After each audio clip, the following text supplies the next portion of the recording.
ഓം ശ്രീ ഗുരുഭ്യോ നമ. അമ്മയുടെ ദർശനവേളയിൽ, ആശ്രമത്തിലെ ആഘോഷവേളയിൽ പൊതുവായി കാണാറുള്ള ചില രംഗങ്ങളുണ്ട്.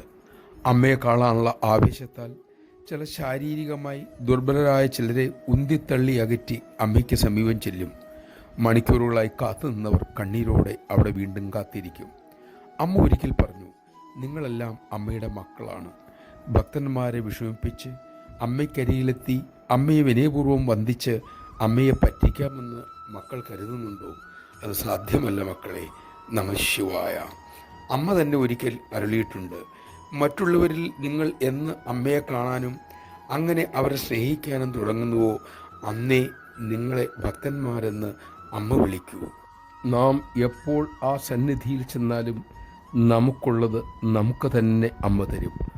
ആർക്കും അത് അമ്മയിൽ നിന്നും തട്ടിയെടുക്കാൻ സാധ്യമല്ല. അമ്മയുടെ സർവജ്ഞത്വം നമുക്ക് സ്വയം ബോധ്യപ്പെടട്ടെ. അതിനായി അമ്മ നമ്മെ അനുഗ്രഹിക്കട്ടെ.